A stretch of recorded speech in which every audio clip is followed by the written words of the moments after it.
This is Black on Black Minds, black men from a black male perspective. My name is Kevin Lewis. I'm a community activist, and I have two gentlemen by my side, and I'm going to let them introduce themselves. And we will be discussing topics going on in the black community. And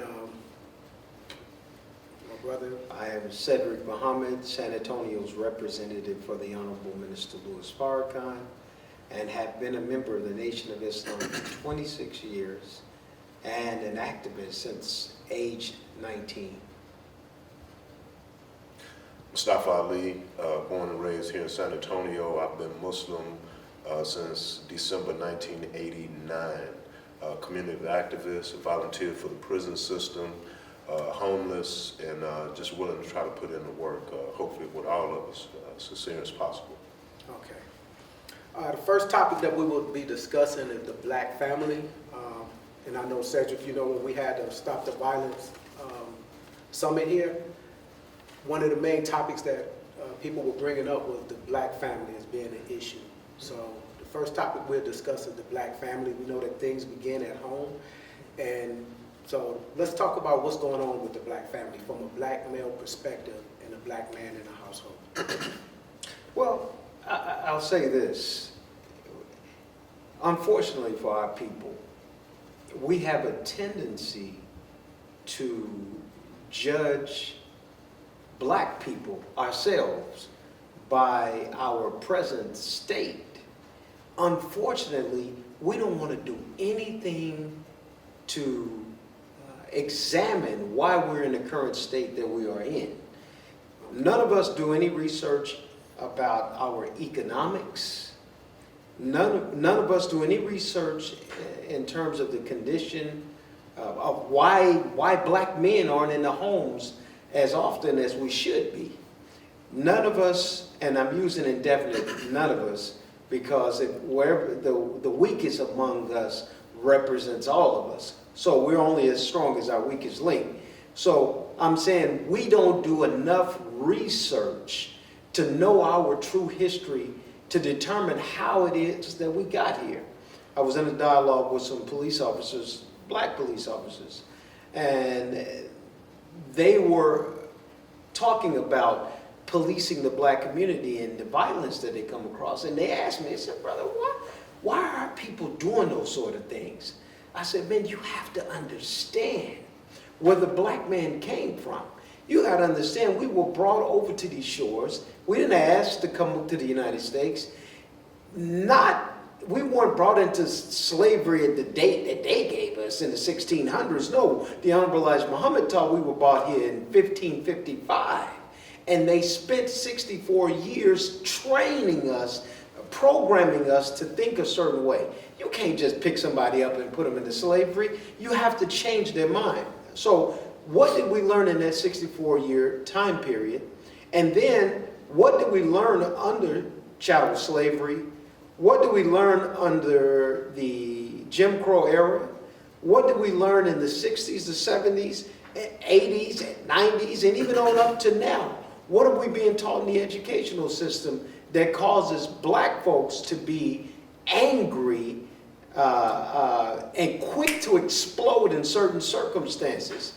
What we're looking at is the cause-effect, the cause of people being miseducated, undereducated, and educated the wrong way completely to be in someone else's control. So we're angry. Black people are just infuriated. So without a lack of education, this is what you get. You get a loose, destroyed black family. Okay. And do you want to add to that? Bismillah. Shoot, powerful. Most of what the brother said. One thing I would put in there to add on would be made in America. Made in America. Until we really can come to the reality that we're made people. You won't find us in Africa. And even in being here, as the brother articulated, because I don't want to regurgitate what he said, but we have we have been molested all throughout the way, from slavery to Jim Crow, black laws, etc. And so, to me, to question about our family when you haven't really given me a chance to be able to have that family. You know, when you really examine, like the brother said, you really examine slavery when you take the male and you can go in there and rape his woman right in front of him. Absolutely. And there's nothing that he could do. Or you can take his children and sell his children and there's nothing he can do. And then all the things that continue to happen, you know, our wives going in their houses, working for them, and they're raping them and having to have sex with them. You know, I'm not saying today, but this is what happened. And it's a sister named Dr. Fatima Jackson. And she has proven that this trauma is sort of like in our DNA. You can, it takes several generations to get it out, but we've continually been harassed. So to me, you know, for me, I'm a little more, for my people, I'm more merciful. Yeah, we need to get things together, but we hadn't had that chance when people just left us alone. Just left us alone and say, hey man, then go ahead and build that family. Because I know we can do it, but brother, it's a constant. It's a constant, and I don't think people really understand that constant. Okay. So what I'm gathering is that we're saying that, for one, the black male has been emasculated through the system and through our history in America. And what you're saying, like the raping of the women, the watching our family get torn apart, if we could call it a family back in this time of slavery. And there's economic reasons, and of course we know incarceration is a main reason why the black male is not with the family unit. So what are things that we can do to rectify the situation ourselves? I mean, we know what we've been through. We know what we've been through, and we know where we're at. But statistics tell us that there's more single-parent households in the black community. And a lot of it, I mean, we could say, okay, well, so-and-so's father is in prison. So-and-so father has been murdered. But we have a lot of situations in the hood where the father is just not caring. And I know there's psychological reasons to where we got, but how can we correct those issues? Because I know me and you talk on plenty of occasions about people that we know growing up in the hood, people that were successful that had two parents. And some were successful that had one parent, but a lot of them were among the lost. And I say it like that, among the lost. So what kind of issues, what kind of things can we do to solve those issues, you know, as black men? I mean, we have a black woman at home. Some of us, we have a black woman at home, or we have a black sister that is pregnant, and the father of the child is out. I know statistics say that 46% of the single black households are in poverty. Sure. And blacks and Hispanics are leading the way with those statistics of being impoverished with the single parent household compared to their white counterparts. And we know that's an economic thing. And also statistics would tell us that the states with the highest single parent numbers have the highest juvenile criminals. So the question is, what can we start to do? What can we do to change that culture? Because it's become a culture that we are personifying in the black community. Where, I mean, if we look at the film, the culture, the arts, the music, we continually to perpetuate the player pimp mentality.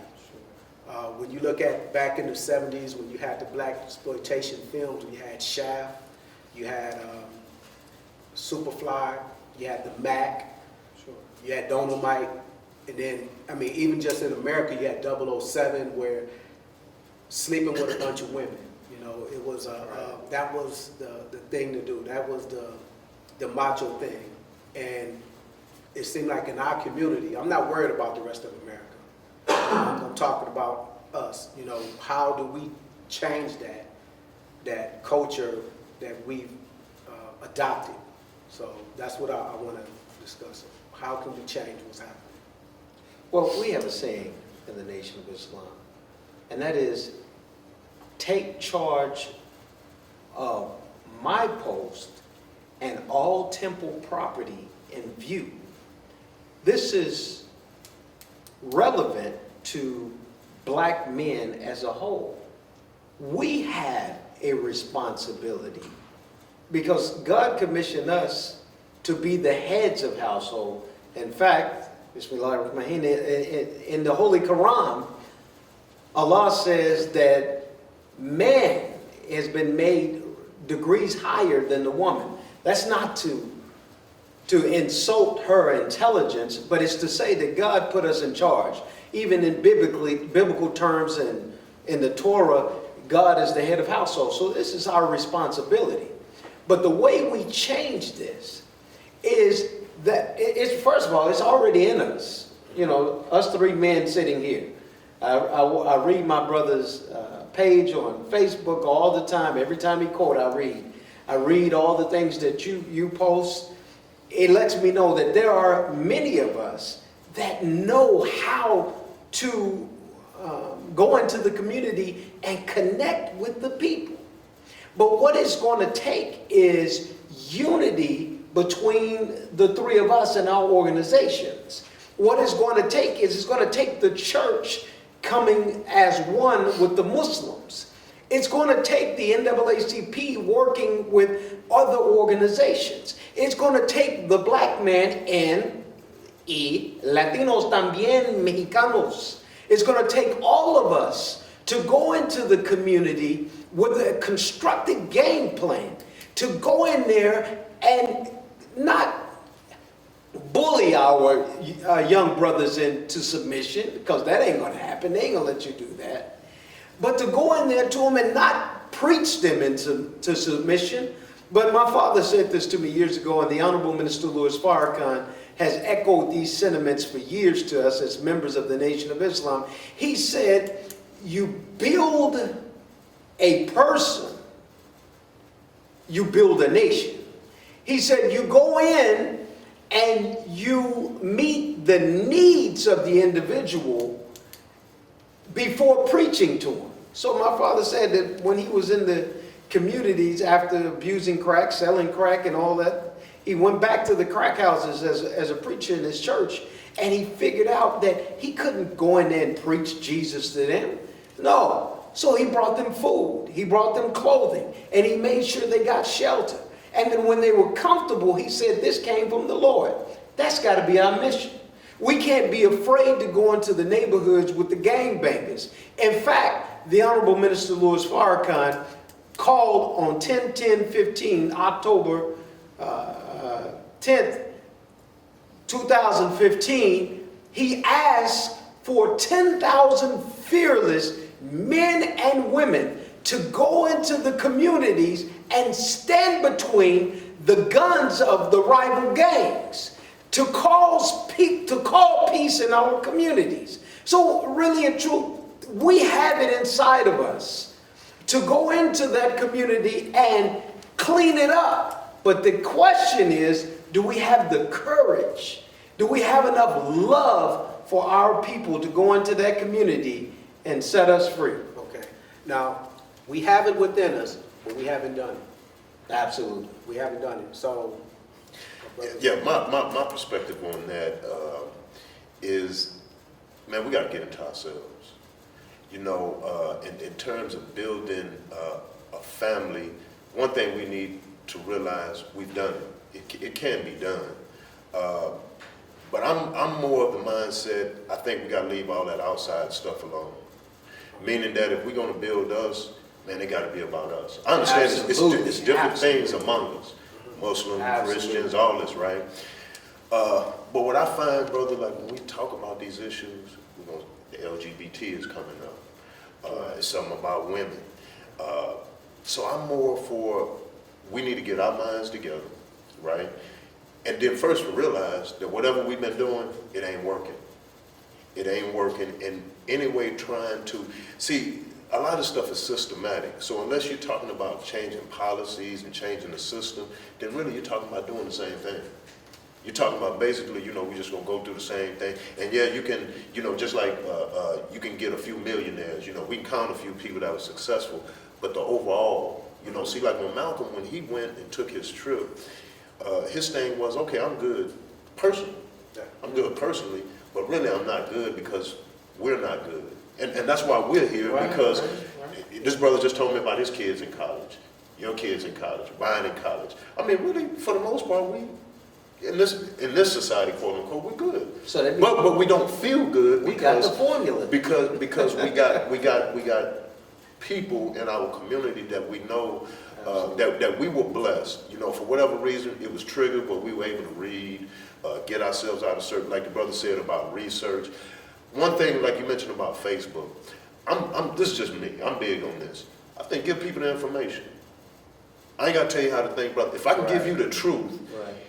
then, and if we disagree, at least we're disagreeing on the reality, the truth.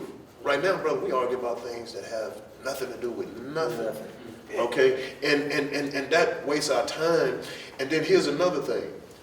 We got to be willing to sacrifice. Absolutely. We got to be willing. And when I say that, when I say sacrifice, man,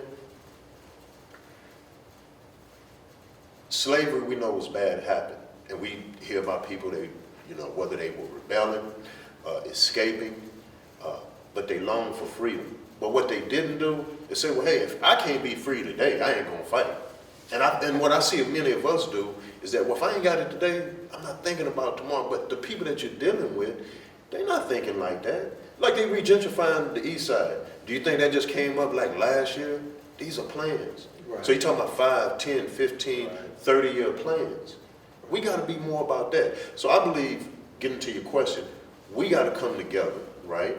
We got different ideas, but come together and sort that out ourselves. Right. And not having, it's good to have allies. I'm good for the allies, but I don't think allies need to be sitting at the table making decisions about us because it ain't work. You go back to the civil rights, it is not work. We're talking about the, brother, you go back, since we've been let out of slavery, we're talking about the same thing, education, housing.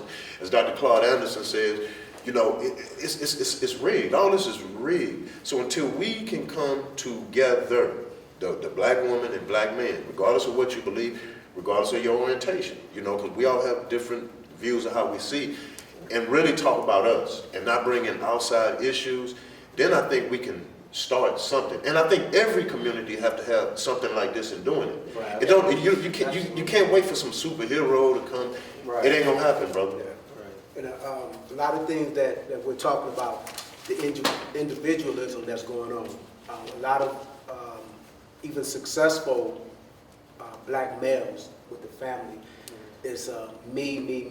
You know, we're not thinking down the line. We're not thinking of the things that we're doing, the things that we're perpetrating against our female, how it's projecting on our kids. When you grow up in a household and the male, like Papa was a Rolling Stone, you know, they were singing about that stuff back in the 60s, you know, and it still goes on today. We have to change that culture. We have to change within the black male ourselves. We have to change that when we're young, you know, we're thinking about how many women we can have. The young females in high school, junior high school, they're thinking of meeting Mr. Right, marrying Mr. Right.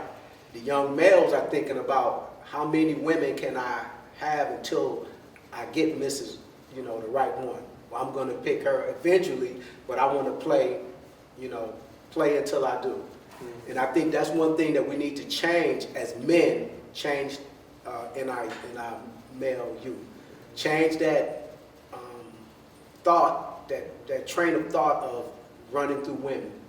I mean, if you're a family man, that should be the hero. Sure. A family man is successful, not in an aristocratic way of finances. You know, they say, well, so-and-so, you know, they're successful. He has a BMW, he has a Benz, and he has this big house. When you're talking about family, what good is to have a big house and a Benz if the family is falling apart? Because the male is out doing whatever he wants to do. And it doesn't have to be in a wealthy aspect, but I'm talking about the family core value of being a man in a household. You know, when I started off, I said about made in America. And because all of what you say, these things do exist. Where did we learn this from? Where did we get that from? Because you can't take that back to Africa and find that in Africa. And that's okay. true. one of the first things I think we have to come to grips with, something happened to us. We talk like, man, it's normal. You know, brother, raise your family. You know, hey, the brother's supposed to be. And if you've never been taught properly and have never been left alone, look, if a man tell you, hey, man, if I catch you reading, I'm going to kill you. If I catch you reading, I'm going to kill you. Yeah. But I come back 5 years later and I say, hey, brother, we're going to teach you how to read. You know, I mean, they're not really invested in us like that. And then even when we were able to get educated and we were pulling ourselves up to Black Wall Street, but they came in and destroyed that. You know, and I think integration, now I'm not saying, because now, you know, I got all kind of people in my family, and in fact, I'm 28% European, okay? And you know that's why. Yeah, I know that's why we were all the rape and all that. But I'm saying you went and did your DNA. I did my DNA test. Right. It you know, man, integration hurt us. Not mixing and loving people. That's something that's always been people loving, right? But to say, man, I want to use the same restroom or drink a fountain and not really getting into the systematic things. The systematic things like that education system. You know, just like, find out like Frederick Douglass down here, brother. I went doing some research, you know, just in African Americans in San Antonio, and the lady said when they went to remodel the school, how bad it was, the stuff that they put in there for us. So you're talking about Frederick Douglass Elementary. Elementary school, and it was the first primary school for African Americans here before they built Wheatley, the first high school, I think 1933, something like that. So I'm saying, to me, this is my view, we really have to, before, to me, we do anything, we got something happened to us. And what happened to us? Who did that to us? Then how can we come out of that? But I think to go over all, because in America, what the big thing is like now, well, man, why aren't you doing it? I had an old man, he was a World War II veteran. Man was 96 years old. And we cordial in the gym, we was in the gym talking. And he tells me, he said, well, you're colored people, you see, you're colored people. And I wanted to jump on him so bad, but you know, he's 90-something years old. I looked at the time and everything like that. So I'm saying, man, to me, because in this society, black people forgot about, brother. And if you bring up something about race, well, you know, now you're being the racist. And then they hide behind all this minorities and everybody. Look, you know what, man? You talk about economics. The Institute of Policy Studies came out with a study. They took it from 30 years, 1983 to 2013, okay? In that time period, white wealth increased 84%, 1.2 times more than Hispanics or Latinos, 3 times more than African Americans. Now, the authors of this, and these are Caucasian people, I think one brother, and if this trend goes for the next 30 years, their income will be raised $18,000. For Latinos, it will be $2,250, $2,250. For African Americans, brother, that's $750. So think about what you into. See, so to me, where's the black program? Where's the stuff for us? And it's not in a race like against anybody else, but it's things that's in the system that is keeping us from going, and it's not talked about, keeping us from progressing. You know, and even if you just leave us alone and let us do this here, we can go, but brother, it is a constant. It is a constant. And none of this is new. None of this is new. It's been since we've been here, because here's the thing. We were property. Reason why, you know, you talk about the cops and all that, and we may get into that. You were seen as property. That's what I'm saying. It's some truths you have to come through. You weren't brought here to enjoy the benefit. Immigrants come here and enjoy the benefits. Everybody come and get the benefits. We've never enjoyed the benefits. Okay. Now, I understand how the system is, and we're going to get into the economics. We're going to get into all those things that tie into our discussion. But we have to make a change. We know the system is against us. We know the system has been against us.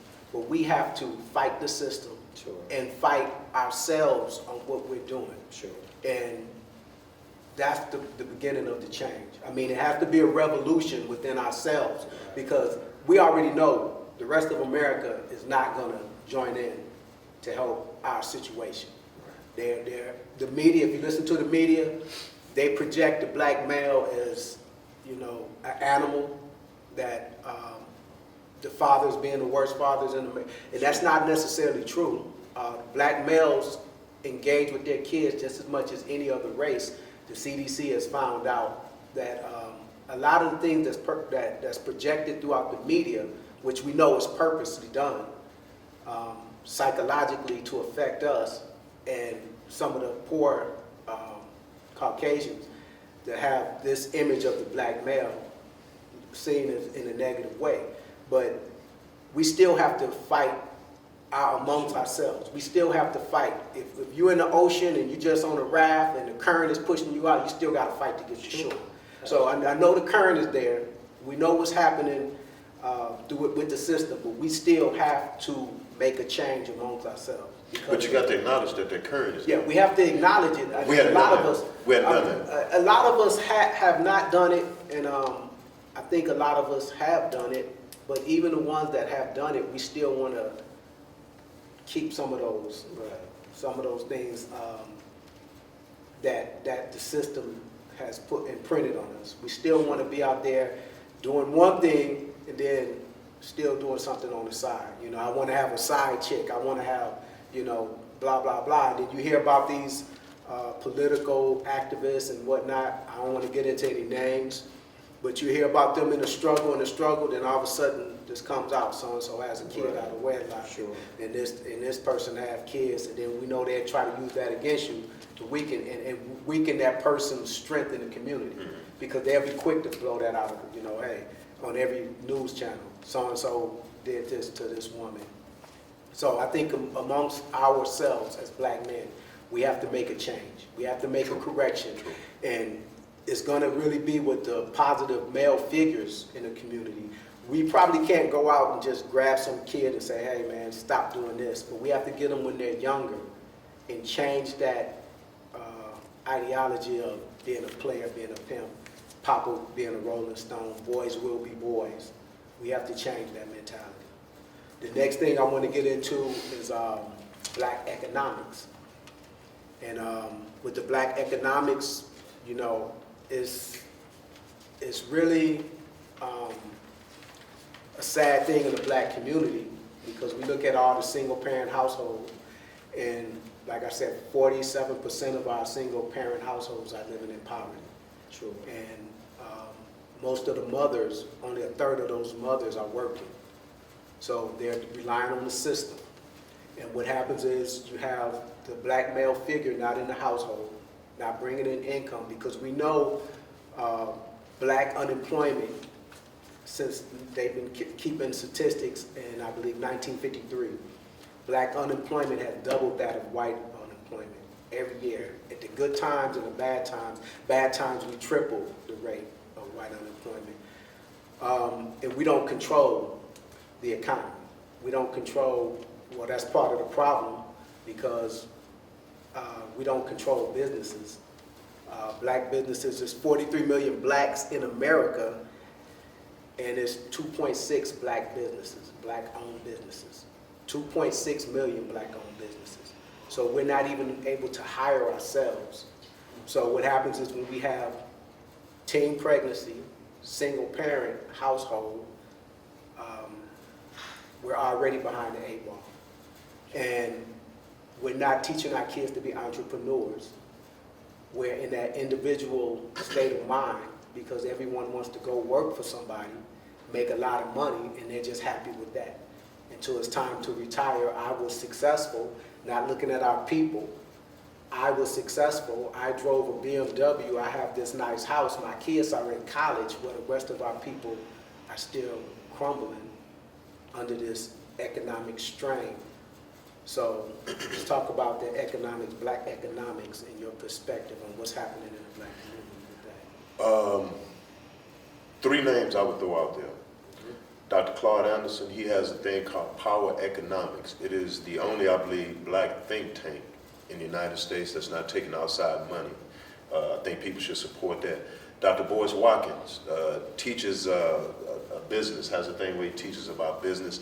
And another brother teaches about real estate named Jay Morrison. And I'm saying that to say, because I know these brothers are a lot more in depth in terms of what we need to do and listening to them and building businesses. But one thing I will say, man, is that to start, support ourselves. Look for a black business and at least take one step and say at least once a week. You know what I'm saying? Because we got to start somewhere. I'm gonna go to this restaurant. You know,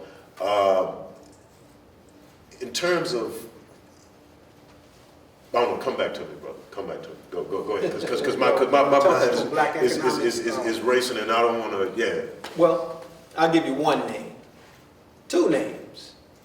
Well, first, the Honorable Minister Louis Farrakhan said that black business is black warfare. We have a problem with, forgive my language because I might get a little crazy today. But I'm kind of irritated with our condition and what I see going on in our community. The problem is we're too busy kissing the backsides of those that put us in the condition that we're in. That's right. We keep using terms like, if they let us. No, hell, not let. Yeah. You know, I said this recently at a little piece we did in front of brothers that were formerly incarcerated. I said, what we teach our brothers in the Nation of Islam is what? Second name, the Honorable Elijah Muhammad said, which is, the black man must do for self. The reason we say it's warfare is if you look at our leadership, meaning the most successful among us as black people, typically they're rap artists that own companies, moguls, Jay-Z, the like, Baby, and those other brothers that are running these organizations. But the minister pointed out that if you look at how they started, they had an army around them of their friends from the neighborhood. That army was set up to say to anyone that was on the outside that was coming to take what was theirs, you're going to be met with some opposition. And so when we are doing business for ourselves, we can't be like Lazarus, as I said a few days ago.